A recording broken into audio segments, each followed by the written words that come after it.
सबसे पहले मैं आप सबसे इंट्रोड्यूस करवाऊंगी, ये डॉक्टर शालू हैं, जो कि नेचुरोपैथी में काफी मतलब उन्होंने नेचुरोपैथी में डिप्लोमा किया है, डिग्री की है और काफी सारे अवार्ड्स भी उन्होंने जीते हैं और काफी लाइव सेशंस वो करती रहती हैं और जो हमें बताएंगे कि नेचर के द्वारा हम अपने शरीर को कैसे ठीक कर सकते हैं, स्पेशली पाचक तंत्र को हम लोग कैसे ठीक कर किया जा सकता है उसके बारे में। उससे पहले हम डॉक्टर शालू जी से पूछना चाहेंगे कि इनकी रुचि जो है या रुझाव जो है वो किस तरह से नेचुरोपैथी की तरफ मुड़ा, क्योंकि ये खुद आईटी से बिलोंग करती हैं और इन्होंने किस तरीके से नेचर की तरफ आकर और अपना पूरा टाइम जो है वो प्राकृतिक को ही दिया, प्राकृतिक चिकित्सा में दिया और बहुत सारे पेशेंट जो उन्होंने ठीक किए, क्योंकि उसकी एक मैं खुद ही हूँ। मैंने भी इन्हीं से आकर अपने इंटर्न की है। ये मेरी मैम है, मेरे गुरु हैं, तो आज आपसे इनसे रूबरू करवाने का एक मुझे बहुत अच्छा अवसर मिला है।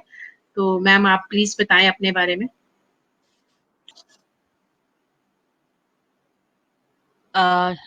नमस्कार। मुझे सुन पा रहे हैं? जी मैम, आवाज आ रही है आपकी। Okay. Good evening all of you. I am doctor Shalu. मैं Samshuddhi nature cure and Ojas nature cure centre की डायरेक्टर हूँ। हम नेचर क्योर हॉस्पिटल्स हमारे हैं दिल्ली में 2 और मैं प्रीति जी का धन्यवाद करना चाहूँगी कि उन्होंने मुझे आपके सामने अपने कुछ व्यूज़ रखने का मौका दिया। हाँ, प्रीति जी के सवाल का जवाब ये है, मैं खुद आईटी इंडस्ट्री से हूँ। मैंने सॉफ्टवेयर इंजीनियरिंग की थी बहुत साल पहले, लेकिन मैंने नेचुरोपैथी को इसलिए अपनाया। देखिए, सॉफ्टवेयर जो आईटी फील्ड है वो एक आप कह सकते हैं सोने का पिंजरा है, जिसमें बहुत सी फैसिलिटीज हैं, लेकिन ना तो आपको सूरज देखने को मिलता है, ना आपको हवा देखने को मिलती है, ना आपको मौसम बदलते देखने को मिलते हैं। आप सुबह एक ऑफिस में जाते हैं और रात को वहां से निकलते हैं। It is absolutely a kind of vacuum और it is a boxed life. वहाँ सिर्फ एक ही कॉन्सेप्ट है, काम करो और 5 दिन काम करो, 2 दिन आप आराम करो या 2 दिन मजे करो, व्हाटएवर। लेकिन हम लोग जिंदगी रोज जीना चाहते हैं। सेकेंडली, जब मैंने nature cure as a profession join किया तो मैंने यहाँ बहुत मिरेकल्स होते हुए देखे। बहुत बहुत बड़े बड़े डिजीजेस या बहुत सारी ऐसे केसेस जिन्हें एलोपैथी डॉक्टर्स रिजेक्ट कर देते हैं। एलोपैथी डॉक्टर्स तो खैर आजकल अगर लॉन्ग टाइम फीवर है उसे भी रिजेक्ट करने लगे हैं, डायबिटीज को रिजेक्ट कर देते हैं, थायराइड को रिजेक्ट कर देते हैं कि ये ऐसे डिजीजेस हैं जिनकी मेडिसिन आपको लाइफ टाइम खानी पड़ेंगी। लेकिन नेचुरोपैथी में हमने बहुत ही कम समय में सिर्फ एक प्राकृतिक आहार से और प्राकृतिक चिकित्सा देकर लोगों को ठीक किया, तो इससे मेरा विश्वास बढ़ता गया। एक और कारण ये भी था कि लोगों के मन में यह भ्रम था कि प्राकृतिक चिकित्सा सिर्फ बूढ़े लोगों की चिकित्सा है, कि शायद हम बूढ़े हो जाते हैं, हम एजेड हो जाते हैं, तो हमें प्राकृतिक चिकित्सा करानी चाहिए। लेकिन हम लोग यंगस्टर्स नेचुरोपैथी में इसीलिए आए ताकि हम आप लोगों को ये समझा सकें कि यदि हमारा यूथ बीमार है तो बुढ़ापे तक तो जाना ही पॉसिबल नहीं है, बुढ़ापे की एज ही नहीं आएगी। इसलिए हमें यूथ में ही, हमें यंग एज में ही अपने आप को हेल्दी रखना है, ताकि हम एक हेल्दी बुढ़ापा को फेस कर सकें। ओल्ड एज जो है वो हमारी लाइफ का सच है, लेकिन वो हेल्दी हो इसके लिए हमें इनिशियल एजेस से ही काम करना पड़ता है। मैं बताना चाहूंगी, जो मैम के खुद के हस्बैंड हैं वो भी इसी में है, इनके मतलब फादर इन लॉ हैं वो भी इसी में है और इनका पूरा परिवार जो है वो प्राकृतिक के लिए निर्भर, मतलब उनके ऊपर उनको लोगों को सिखाते हैं कि योग कैसे कर सकते हैं, योग के साथ हम लोग ठीक कैसे रह सकते हैं, पानी के साथ हम कैसे ठीक रह सकते हैं, क्योंकि 5 तत्वों से अगर सृष्टि बनी है, 5 तत्वों से हमारा शरीर बना है, उन्हीं तत्वों से कैसे इलाज किया जा सकता है वो आज हमें डॉक्टर शालू जी बताएंगे कि हम लोग अपनी पाचक तंत्र को किस तरह से स्ट्रेंथ दें, ताकि जो जो ये पीरियड चल रहा है खासकर लॉकडाउन का, उसपे हम लोग कुछ ऐसा भोजन कर लेते हैं जिससे एसिडिटी भी बन जाती है और बहुत सारी जीवन शैली हमारी इतनी बिगड़ चुकी है कि ना हमें सोने का पता है ना हमें खाने का पता है। तो वो सब जो हमारी क्रियाएं हैं, जीवन क्रियाएं या हमारी जीवन शैली, वो सब चीजें हमें डॉक्टर शालू जी बताएंगे। तो मैं चाहूंगी कि डॉक्टर शालू प्लीज आप इन लोगों को बताएं कि कैसे पाचक तंत्र को हम स्ट्रेंथ दे सकते हैं, किस तरीके से हम अपने आप को बदल बदल सकते हैं। Sure sure Preeti ji. देखिए, सबसे पहले आज हम बात करेंगे कि पाचन तंत्र है क्या। आई एम श्योर सुनने वाले बहुत से लोग ऐसे होंगे जिन्हें शायद ये भी नहीं पता पाचन तंत्र क्या है, पाचन क्या है, पाचन क्रिया क्या है। तो थोड़ा सा इसके बारे में समझ लेते हैं पहले। मैं 15 से 20 मिनट आपको थोड़ा सा समझाऊंगी कि पाचन क्रिया क्या है और इसको स्ट्रांग कैसे बनाएं। उसके बाद आप अपने क्वेश्चंस आप लेकर आ सकते हैं। देखिए, स्पेशली जो लॉकडाउन पीरियड है, आजकल बड़े वीडियोस देखने को मिलते हैं जिसमें लोग जलेबी, गुलाब जामुन, पकौड़े और पता नहीं क्या क्या चीजें ट्राई कर रहे हैं घर पे। हमने सोच लिया कि ये पार्टी टाइम है, तो हम लोग सब कुछ घर में बना रहे हैं, which is a good thing. लेकिन इसके साथ साथ हमें अपनी हेल्थ का ध्यान बहुत जरूरी है रखना। सब कुछ खाने के बाद यदि हमारी हेल्थ बिगड़ जाती है तो ना हमें गोलगप्पे अच्छे लगते हैं, ना पकौड़े, ना कचौड़ी, ना जलेबी। तो ये समझिए पाचन क्रिया क्या है।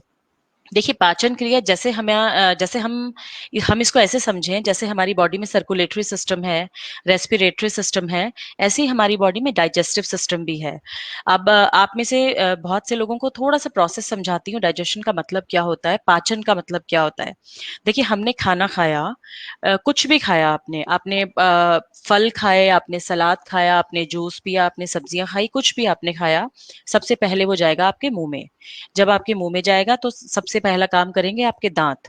दांत उसको चबाएंगे, चबा चबा कर वो उसको इतना पतला कर देंगे कि हमारे जो मुंह में सलाइवा है, जो थूक है, उसके साथ खाना मिक्स होकर हमारे फूड पाइप के थ्रू हमारे स्टमक में जाएगा। तो ये है हमारा फर्स्ट प्रोसेस। जब हमारे स्टमक में खाना जाता है, अब आप ये समझिए जब कि जो हम खाते हैं उस खाने के साथ होता क्या क्या है।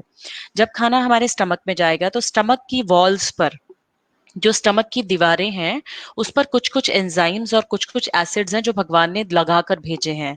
तो जब खाना हमारे स्टमक में जाता है तो एक डाइजेशन प्रोसेस शुरू होता है, डाइजेस्टिव आग लगती है। जैसे आप गैस पर आग लगाते हैं ना और खाना पकता है, ऐसी हमारे डाइजेस्टिव सिस्टम में भी एक गैस प्रोड्यूस होती है, एक प्रोसेस होता है, केमिकल रिएक्शन होती है।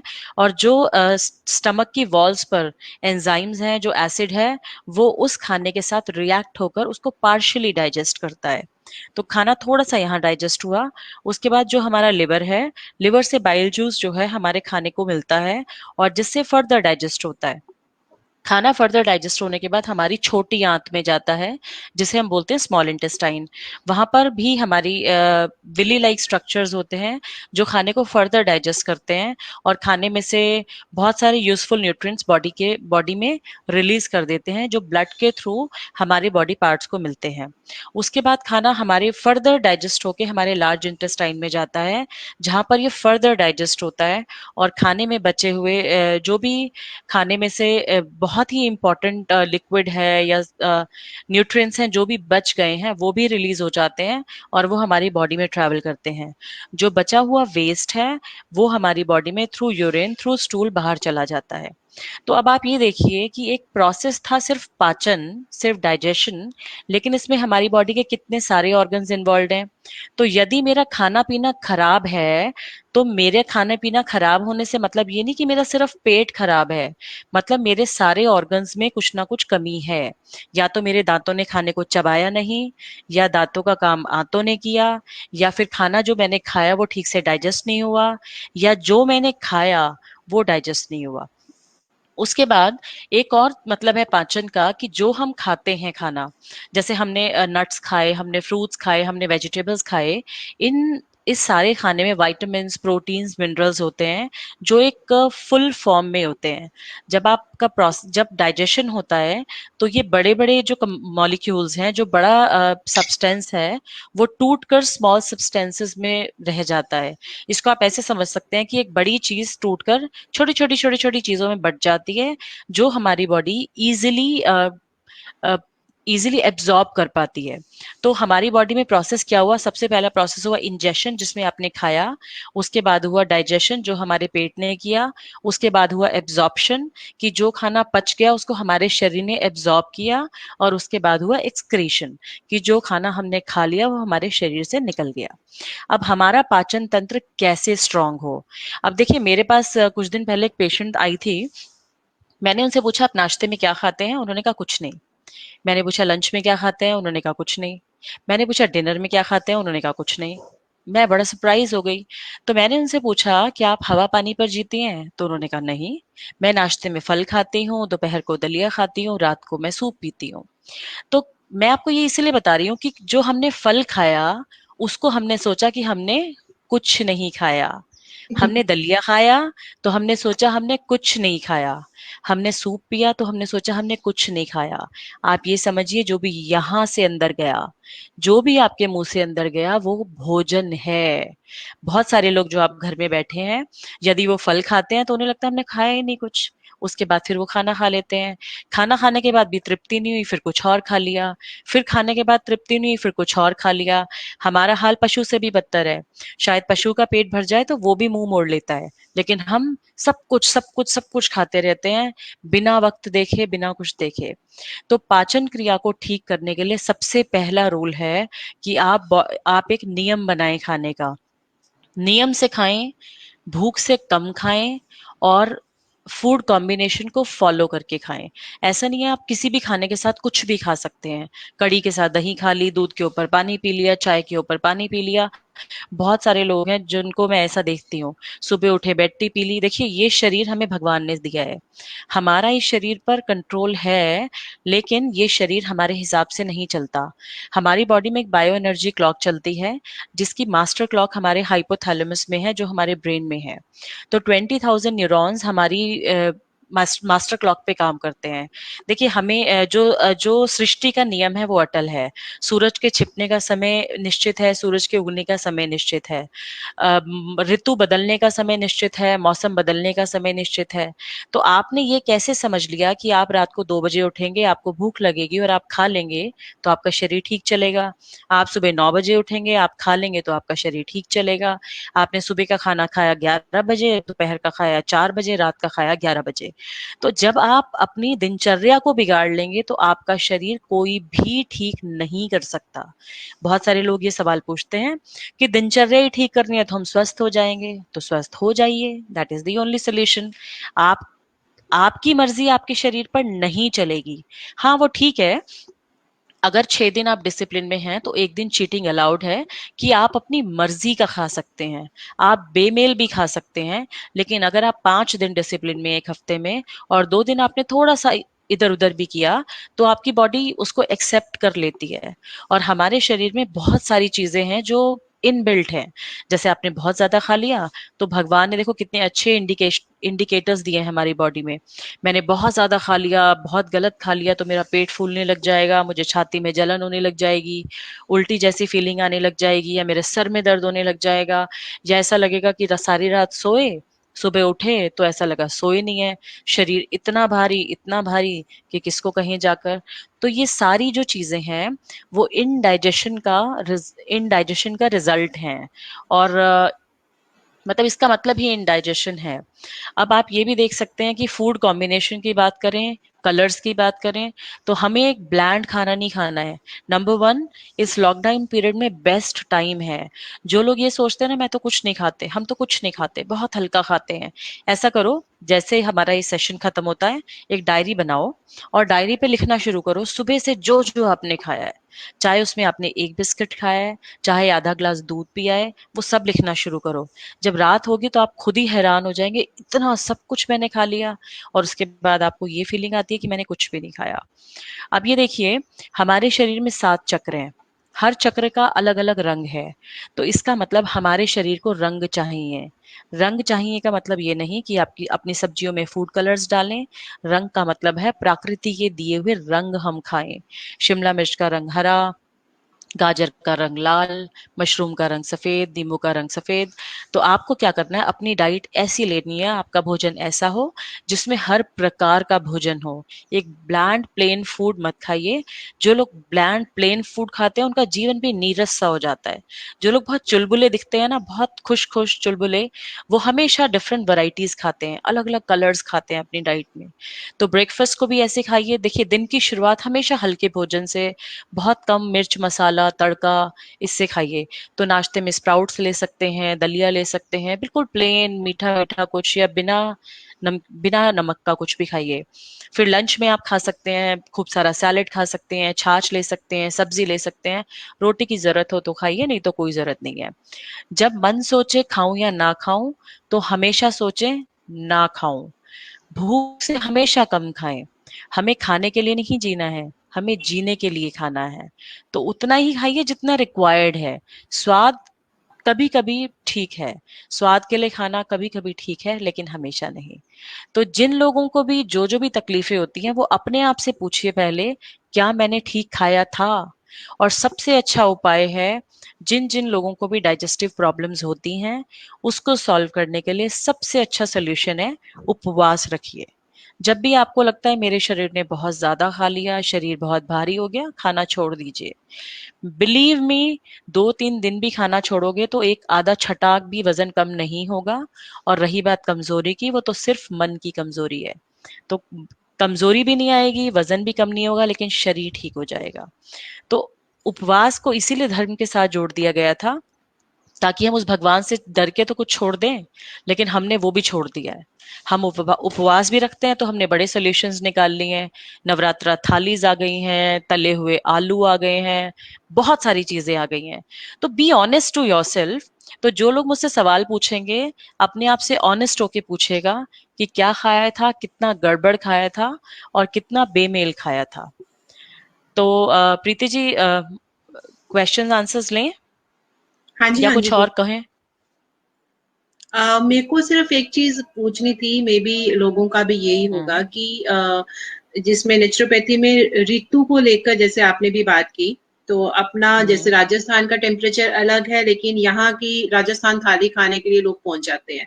गुजरात का अलग टेम्परेचर हम्म। है, फिर भी गुजरात की थाली खाने पहुंच जाते हैं।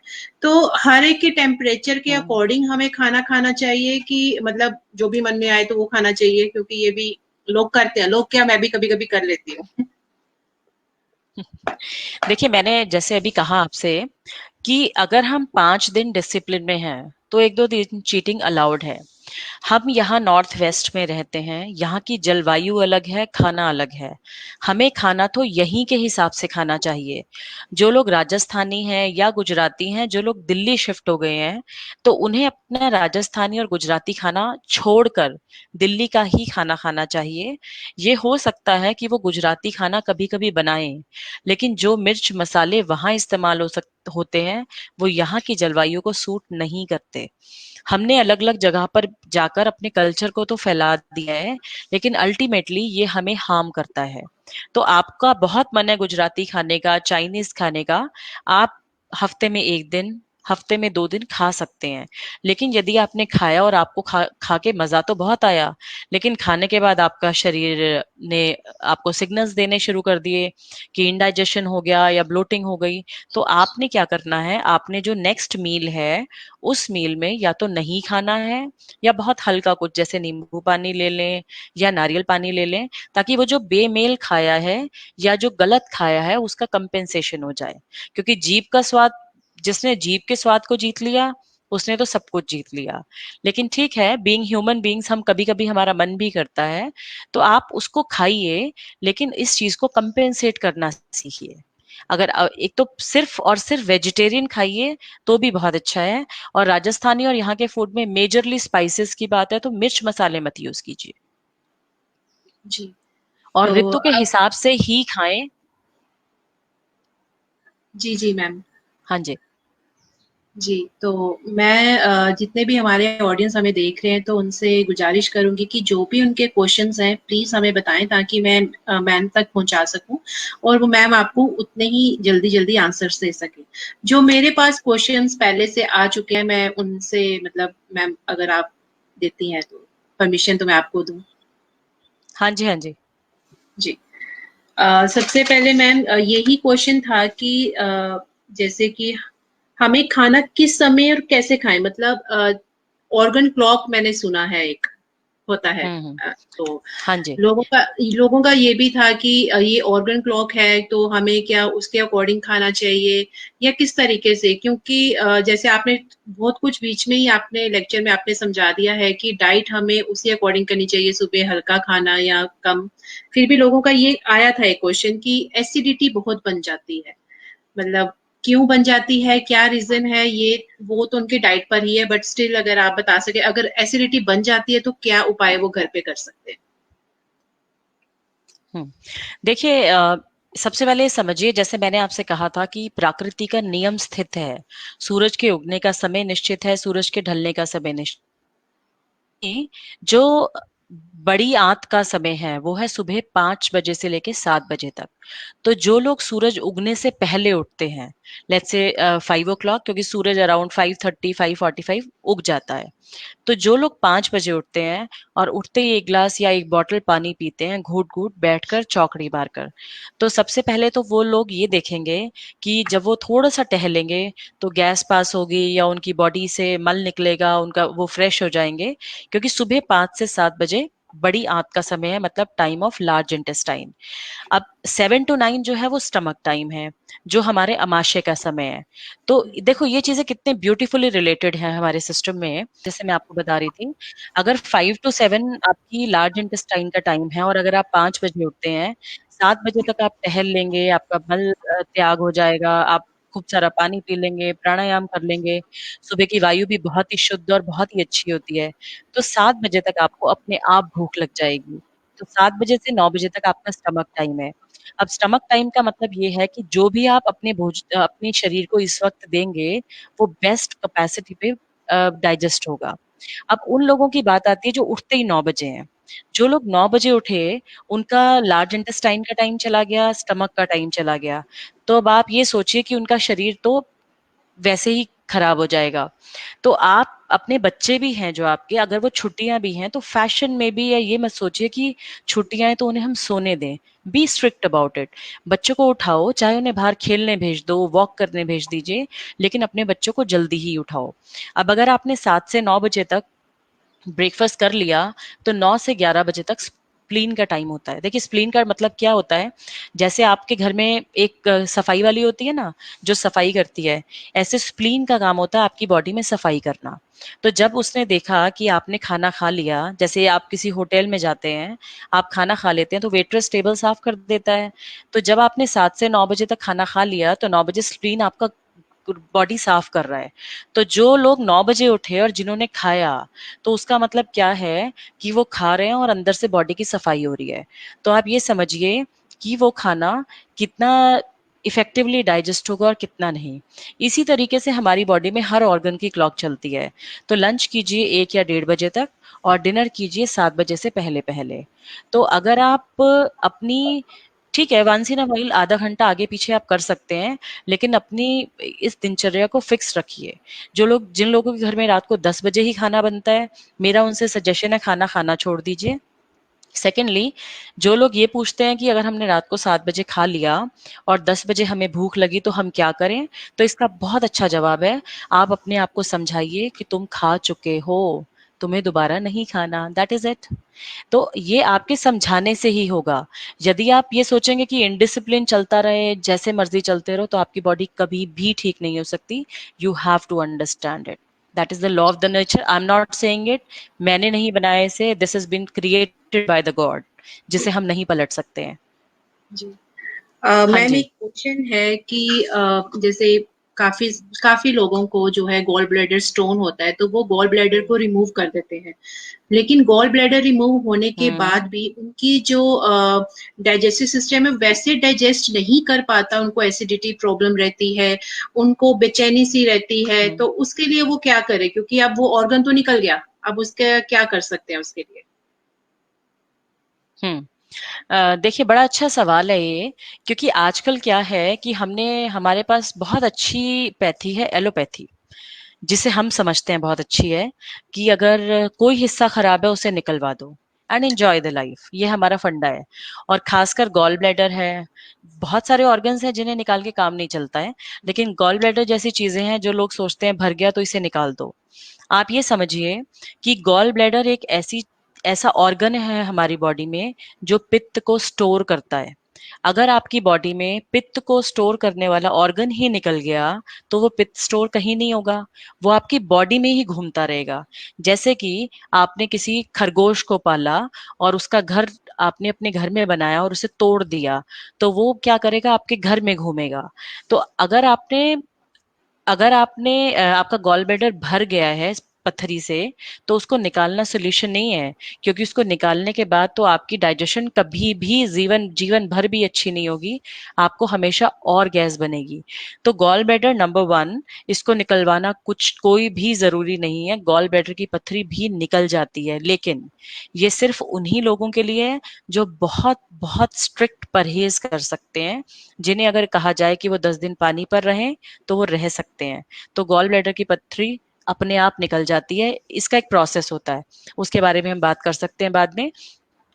सेकेंडली, अगर गॉल ब्लैडर में पथरी ना हो, इसके लिए आपको एक अच्छी दिनचर्या फॉलो कीजिए, डाइट को फॉलो कीजिए, आपको गॉल ब्लैडर में पथरी होगी ही नहीं।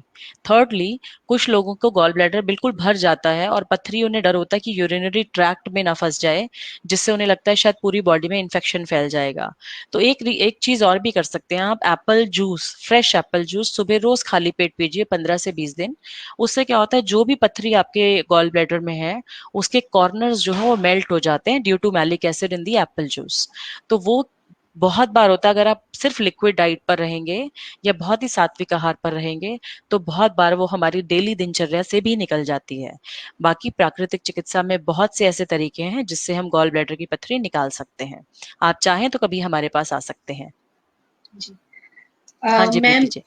क्वेश्चन है कि कॉन्स्टिपेशन को लेकर, कि आजकल बच्चों को, छोटे-छोटे बच्चों को भी कॉन्स्टिपेशन रहता है, और इतना ज़्यादा कॉन्स्टिपेशन हम्म होता है कि मतलब वो लोग जब मतलब मोशन करते हैं तो उनको पेन भी काफ़ी रहता है। तो उसके लिए वो क्या करें? मतलब हम्म। कॉन्स्टिपेशन को दूर करने के लिए क्या किया जाए? दे, देखिए, मुझे लगता है इसका सबसे पहला कारण तो माताएं हैं, जो बच्चों की मदर्स हैं। आजकल इतना ज्यादा एक्सेसिव केयर है मदर्स के मन में कि वो अपने बच्चों को खुद ही खराब करती हैं। देखिए, यदि मेरा मन नहीं है खाने का, तो इसका मतलब है मेरे शरीर को खाने की इच्छा नहीं है। तो जब बच्चों ने मना कर दिया कि हमें नहीं खाना, तो मदर्स को बहुत ज्यादा आदत है, तो कुछ भी खा ले, मैगी खा लो, पास्ता खा लो, मगर तुम्हारा पेट भरा रहे। अनहेल्दी लोग सबसे ये सब। सबसे गलत चीज ये है, सबसे सबसे गलत चीज यही है कि जब आपको ये लगता है कि बच्चा कुछ भी खा ले, कुछ भी जंक खा ले, लेकिन बच्चे का पेट भरा रहे, तो सबसे गलत चीज वो है। नंबर टू, जिन बच्चों को कॉन्स्टिपेशन रहती है, जिन बच्चों को एसिडिटी रहती है, उन बच्चों के लिए सबसे पहली चीज ये है कि वो उन बच्चों की रोटी बंद कर दीजिए कुछ दिन। ऐसे बच्चों को सिर्फ फ्रूट्स पर रखिए, सैलड पे रखिए, जूसेस दीजिए, वेजिटेबल जूसेस दीजिए। आज अगर किसी बच्चे को बहुत पेट में दर्द है, कुछ है, तो उसको आधा कप ठंडा दूध और उसमें 1 कप पानी मिलाकर भी पिला सकते हैं, इससे भी पेट शांत हो जाता है। ये समझिए, खाने को पिएं और पानी को खाएं। खाना इतना पतला हो और इतना सात्विक हो कि जब आप उसे खाएं तो दांतों का काम ना करना पड़े, दांतों को काम ना करना पड़े। और पानी को इतना आराम आराम से पिएं कि ऐसा लगे कि आपने खा लिया है। तो जब भी आप ऐसे बच्चों को भोजन देंगे, तो उनका भोजन बिल्कुल लिक्विड वाटरी फूड हो। जितना ज्यादा वाटरी फूड होगा, उतनी जल्दी पेट साफ होगा। अगर बहुत इसके अलावा भी कोई चीज है जो आपको लगता है कि ऐसा नहीं होता है, फिर भी बच्चों को कॉन्स्टिपेशन है, तो आप जिस दिन कॉन्स्टिपेशन है उस दिन बच्चों को नाभि पर हींग लगा सकते हैं, थोड़ा सा पानी डालकर। उससे जो भी पेट में जमा गैस है वो निकल जाती है। नीचे गुदा द्वार पर आप सरसों का तेल लगा सकते हैं या नारियल का तेल लगा सकते हैं, जिससे जो अंदर फंसा हुआ मल है, जब वो बाहर आएगा तो बच्चों को घाव नहीं होगा या वहां पर दर्द नहीं होगा। और एक चीज और कर सकते हैं आप, कि पेट पर ठंडा तौलिया 10 से 15 मिनट रख सकते हैं, जिससे मल त्याग में बहुत आसानी होती है। मैम, एक और था कि यहाँ पर लोग पूछ रहे हैं कि जैसे किसी ने पूछा कि मुझे दलिया बहुत पसंद है ब्रेकफास्ट में, तो क्या मैं डेली उसे ले सकता हूँ हम्म। कि मतलब डेली ना लेकर कैसे, ऑल्टरनेटिव डेज पे कि कैसे? देखिए, दलिया जो है, दलिया एक रफेज है। दलिया रफेज हमारी बॉडी के लिए बहुत इंपॉर्टेंट है। आप दलिया रोज खा सकते हैं, आप दलिया महीनों खा सकते हैं, लेकिन ये ध्यान रखना जरूरी है कि जब आप दलिया खाएंगे, एक तो वो लिक्विड हो, बहुत ज्यादा गाढ़ा ना हो, सेकेंडली उसमें बहुत सारी सब्जियां डली हो। अगर आप नमकीन दलिया खा रहे हैं, उसके साथ एक गिलास छाछ भी ले सकते हैं या एक प्लेट भर के सैलेड लीजिए। नंबर टू, कुछ लोग मीठा दलिया खाते हैं, तो ऐसे लोग दूध का दलिया ना खाकर गुड़ का दलिया खाइए, वो बहुत फायदा करता है। दलिया महीनों साल जितने मर्जी दिन खाइए, कोई फर्क नहीं है। लेकिन जिन लोगों को भयंकर कब्ज रहती है या जिन लोगों को बहुत एसिडिटी रहती है, उनको दलिया बहुत ज्यादा फायदा नहीं करता है, तो उन लोगों को थोड़ा सा अवॉइड करना चाहिए। और जी मैम। पानी का और इंटेक रखिए। जी, और किसी ने पूछा है कि वो डिनर में लाइट लें तो कितना लें, मतलब कितना अमाउंट होना चाहिए उसको लाइट फूड के लिए, डिनर के लिए स्पेशली? देखिए देखिए पेट कभी भी हमें 100% भर के नहीं खाना चाहिए। नंबर टू, जब आप खाते हैं तो आप अपनी भूख का 75% खाइए, बाकी हिस्सा बचा दीजिए, 80% खाइए। हाँ, ये नहीं है कि आपका मन ना भरे तो आप फिर किसी कुछ कुछ कुछ कुछ कुछ कुछ ढूंढते रहें, तो अपनी तृप्ति कर सकते हैं। लेकिन मेरे मेरे पास बहुत पेशेंट्स आते हैं, तो लोग 100% भूख है तो 110 खाते हैं, अगर अगले दिन व्रत है कि कल का भी आज खा लें। तो ये समझिए, हमारा आमाशय 2 दिन का नहीं खा सकता है कभी भी। और अगर आपको पता है कि मैंने कल सुबह ही खाना है अब तो, या मैं रात को 11 बजे भी सोऊंगा, तो भी अपनी भूख से कम खाइए। 80% खा सकते हैं, लेकिन इससे ज्यादा नहीं खाइए। 100% मत खाइए कभी भी। और मैम एक और था कि आजकल जितनी भी जनरेशन है, मतलब अगर आप इवन लॉकडाउन में भी देखने जाए मार्केट में, तो सबसे ज्यादा ब्रेड बिक रही है। मतलब ब्रेड हो गया, हम्म पाव हो गया, पिज्जाज हो गए। तो उसके लिए क्या है, क्योंकि लोग इतने निर्भर हो चुके हैं इन सब चीजों पे कि वो शायद हटना नहीं चाहते, या क्या है, या उसके अलावा हम लोग क्या कर सकते हैं? देखिए, निर्भरता का ये है प्रीति जी, कि जिस दिन हमें बीमारी लग गई ना, उस दिन हम सब कुछ छोड़ देते हैं। अगर आप समझिए कि अगर मेरे कान में दर्द है, बहुत पिन पॉइंटिंग पेन है, बच्चा है या बड़ा है, मेरे आगे हजारों पकवान रखे हैं, तो जब तक वो दर्द ठीक नहीं होगा, मैं किसी भी चीज को हाथ नहीं लगाऊंगी। लेकिन दर्द ठीक होते ही जीव वहीं पर जाएगी। तो ये समझिए कि prevention is better than cure, and discipline and regret both are painful, choice is yours. तो ये समझिए कि अगर आप या तो आज डिसिप्लिन में रहिए, नहीं तो अभी जिन लोगों की उम्र जवान है या जो लोग छोटी उम्र के हैं, उनको तो सब कुछ हजम हो जाएगा। लेकिन जब आप 30-35 क्रॉस करोगे, तो आपको इतने भयंकर रिजल्ट्स दिखेंगे कि आप सोच भी नहीं सकते हो।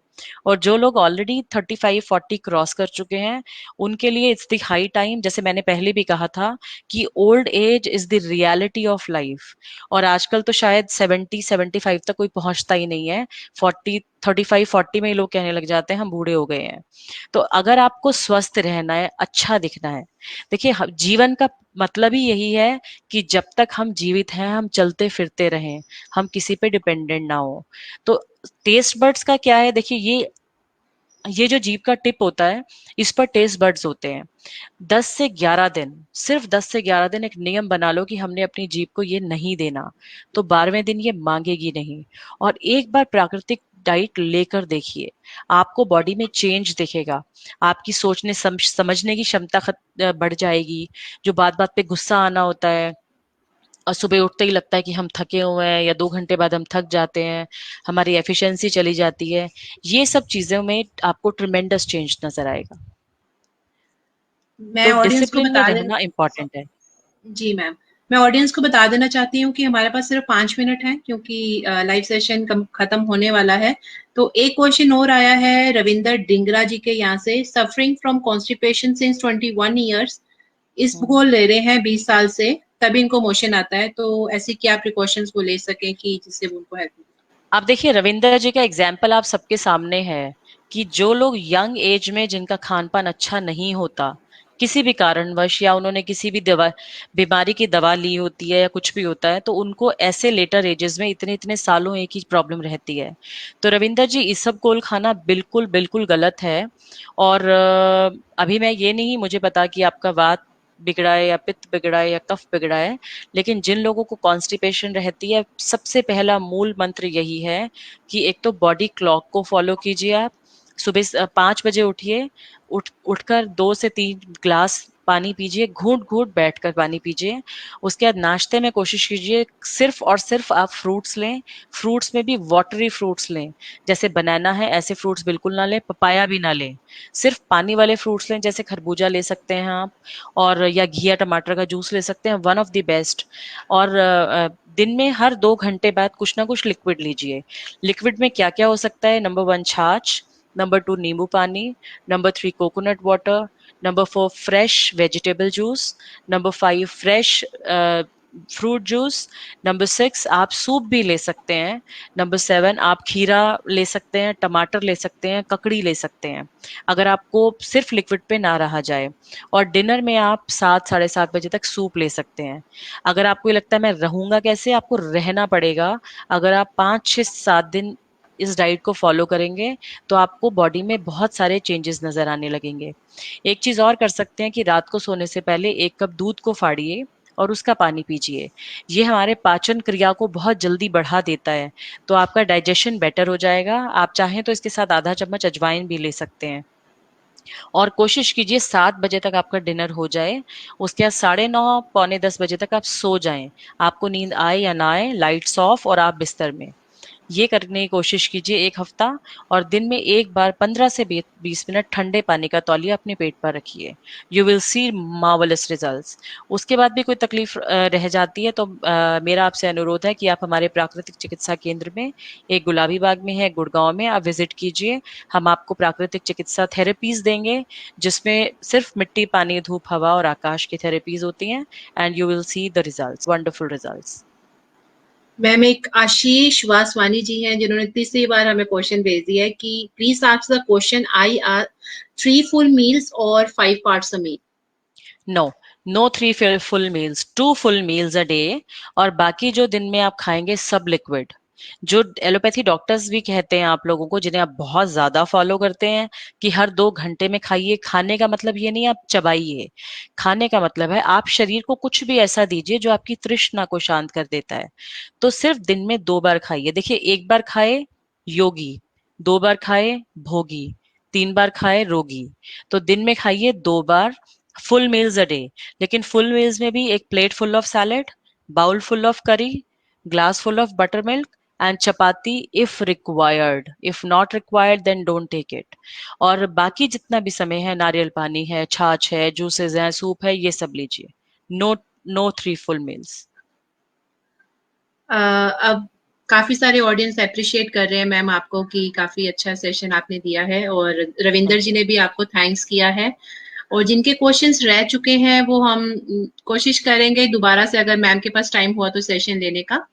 तो एक श्योर। क्वेश्चन है कि बेली फैट रिड्यूस कैसे किया जाए? I am very health conscious but my tummy is not in my control. Vidushi Sanjeev Singh Chauhan Jammu से हैं ये, जिन्होंने आपको ये क्वेश्चन किया है। देखिए विदुषी जी, जनरली हम क्या करते हैं, जो लोग वर्कआउट भी करते हैं, हमारे हाथ भी चलते हैं, पैर भी चलते हैं, शायद हम अपनी गर्दन भी हिला लेते हैं, लेकिन हमारा stomach as it is still रहता है। तो बेली फैट के लिए बहुत इंपॉर्टेंट है, आप फॉरवर्ड बेंडिंग आसन कीजिए। नंबर 2, आप अग्निसार क्रिया कीजिए, जिससे आपकी बेली में जितने भी ऑर्गन्स हैं, सबकी काइंड ऑफ मसाज हो जाती है। थर्डली, आप अपने पेट पर गरम ठंडा सेक कीजिए। एक गरम टॉवल लीजिए, एक ठंडा टॉवल लीजिए। 3 मिनट गरम टॉवल रखिए पहले पेट पर, उसके तुरंत बाद 1 मिनट ठंडा टॉवल रखिए। फिर 3 मिनट गरम, 1 मिनट ठंडा, फिर 3 मिनट गरम, 1 मिनट ठंडा। तो 3-1-3-1-3-1 का रेशो 3 बार कीजिए, दिन में 2 बार। ये ट्रीटमेंट खाली पेट होगा या खाने के 2 से ढाई घंटे बाद होगा। ये कीजिए, अग्निसार क्रिया कीजिए, you will see the results, you will see wonderful results, plus follow the diet.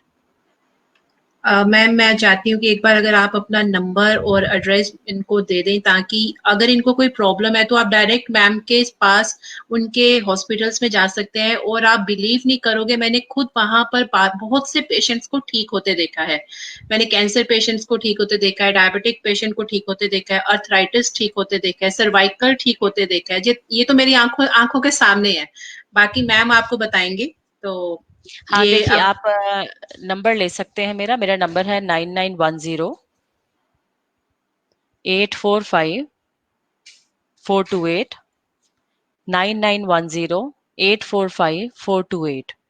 और हमारे 2 सेंटर्स हैं, Ojas nature cure centre and Samshuddhi nature cure centre. ये दोनों ही फेसबुक पर हमारे पेजेस हैं। आप वहां से हमारा एड्रेस भी ले सकते हैं। हमें थ्रू ईमेल भी कांटेक्ट कर सकते हैं, थ्रू फोन भी कांटेक्ट कर सकते हैं। Your questions will be answered. किसी ने बोला कि मैंने भी यहाँ पर ट्रीटमेंट ले चुकी हैं, वो भी अलका कथूरिया जी हैं कोई। ओह तो yes yes yes. Hello Alka ji. जी हाँ, ये ले जी चुके हैं। जी, तो मैम को ये हमारे कोरोना वॉरियर्स में से एक वॉरियर थी, जिन्होंने हमें बहुत अच्छी सुझाव दिए, बहुत अच्छी हमें इंट्रोडक्शन दी है कि हम लोग घर बैठे किस तरह से तंदुरुस्त रह सकते हैं।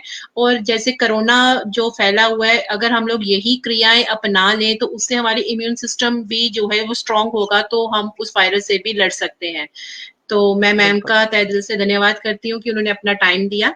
थैंक यू सो मच, और थैंक यू ऑडियंस की वो हमें देख रही हैं। तो thank you so much ma'am, दिल से आभार। Thank you Preeta ji. Thank you ma'am, thank you, thank you. Thank you.